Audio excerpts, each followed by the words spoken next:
I tell you, this is a low-hanging fruit that no one is seeing. Nobody is seeing bee as a source of income, as a source of food. And honey is the cheapest of the bee product. And that's what we see.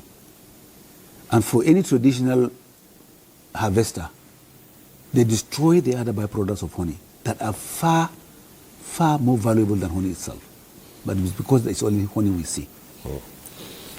Now, let me start by saying this. I have it on record. In 2022, the statistics showed Nigeria imported 800 billion naira worth of honey into this country. Go to the supermarkets. Of course, there are local players, but the bulk of the honey products you see there are imported. And many of them are not original honey. They are syrups, they come from other forms of vegetables that have been extracted. It's technology. I have an apiary. I am a beekeeper. And the honey I eat today comes from my farm and is organic. I also extract wax and propolis. So in bee product, you have honey, which is the cheapest, you have the wax, you have the propolis, you have the royal jelly. Are we together? You have the bee venom that is also used as medicine. Now, it is a low-hanging fruit. It has almost zero capital requirement. And you do nothing to the honeybee. You put up your hive, put up a container for taking water, for bee bath we call it. You don't vaccinate it. You don't chain it.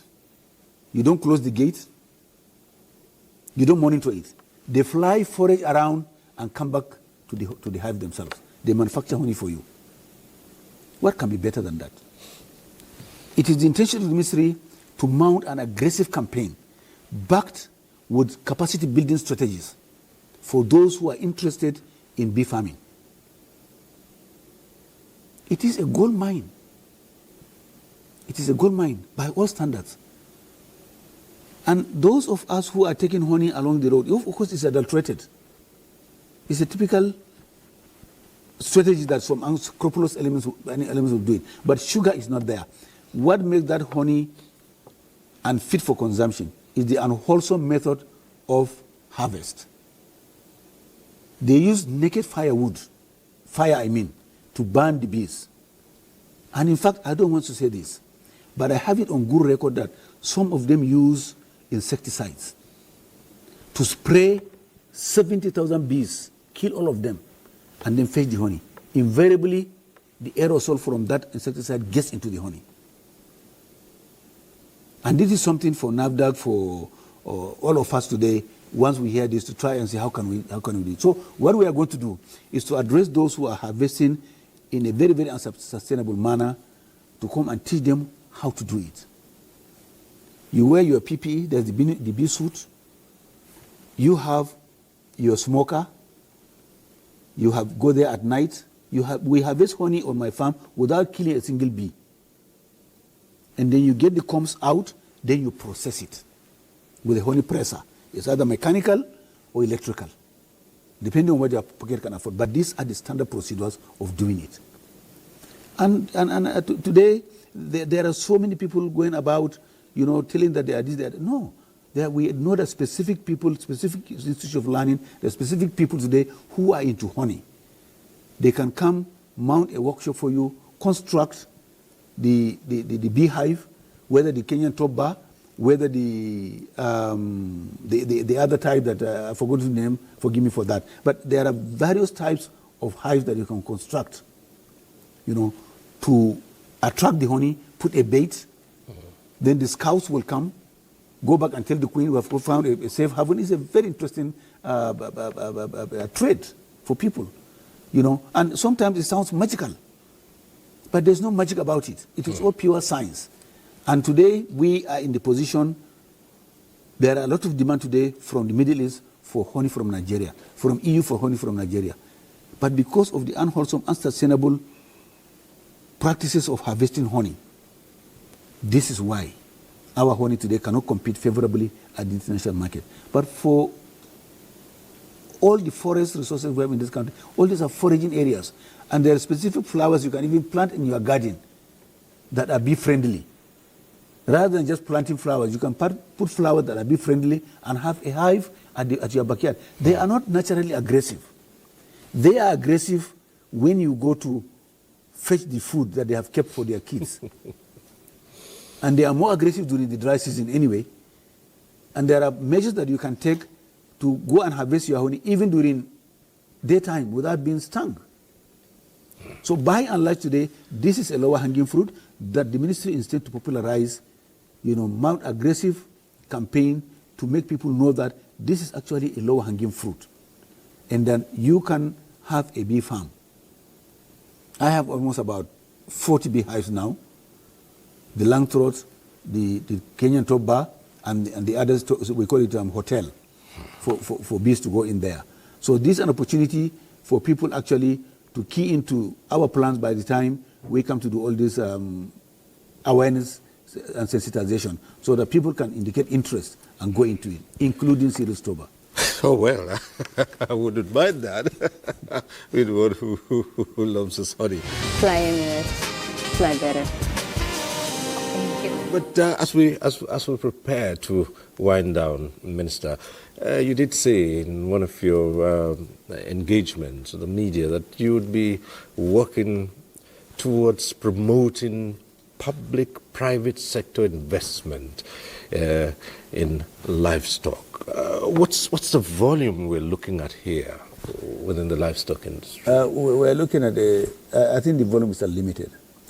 The industry, Mr. President has today switched on the livestock, and it is open. The livestock sector is open for business.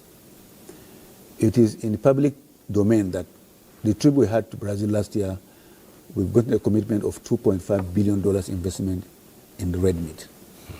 And since then, we have received a lot of local, national, and international appetite for investment with red meat. We are taking inventory of all the abattoirs today in the country, and both government-built and privately built. We are going to work with those investors to ensure that all these abattoirs are working to process red meat. And it's a gradual process of discouraging manual slaughter slabs, which is very, very unhygienic. I went to the Amazon Central Abattoir in Ibadan, and what I saw is revolting. I don't want to look at those pictures again. Feces, blood, human beings, so many things. An abattoir is supposed to be mounted with biosecurity. Not everybody will have access to it. But there you have a market free for all. You slaughter a cow or an animal and you put kerosene and burn it. These are carcinogenic. You put spent engine oil to burn it. These are cultural issues. But what we are saying here, all these practices are opportunities for the ministry and the private sector to come and improve on the sanitary and operating conditions of the abattoir system. About ranching, we have also a lot of interest from people who have want to partner with this government to be given land to open up ranches, beef loading, dairy farming, or large-scale goat farming. Remember the Sokoto Red? It has one of the best skins height and skin in the world. We are talking with the authorities in Sokoto State to ensure that that species of goat itself, is massively being farmed. So what we are saying here is that the opportunity is there today. It doesn't matter the scale you want to go into. Number one, you can have 2-3 high-yielding dairy cows, and you can sell your milk, 30-40 times 3 cows, 90 liters. You can go into fattening. You can go into large-scale ranching. The breeding program we are talking about here is that we are going to bring in both dairy and beef breed, including dual purpose, so that we have people whose pockets are not that deep enough, and they also want to go into it. Well, Minister, this conversation is so interesting that it's unfortunate we'll have to end it because we've run out of time. But I do believe that as time goes on, we would ask you to come again, and we want to believe that you'd oblige us and come again and speak extensively about developing the livestock industry in Nigeria. So many areas we are yet to cover, but time has caught up with us. Thank you, Cyril. One last statement I want to say here, Cyril.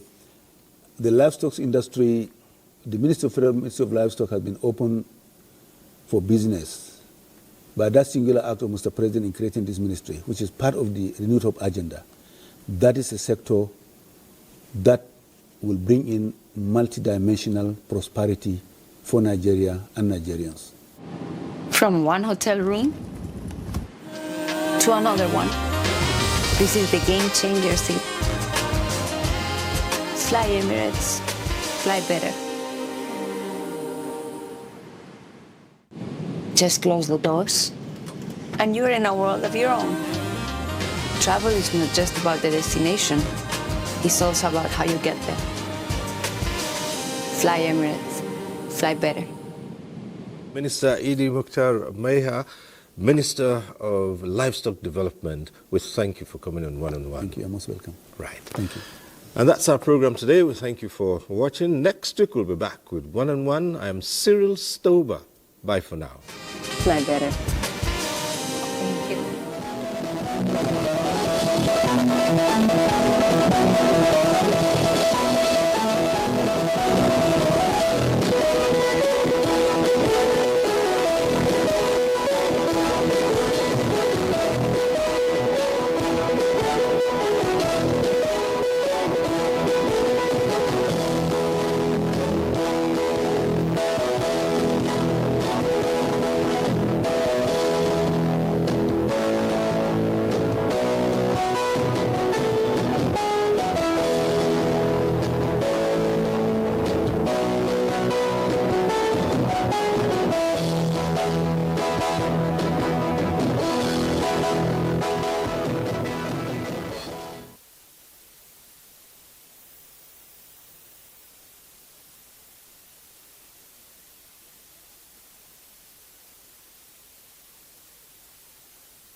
Are you a tech enthusiast?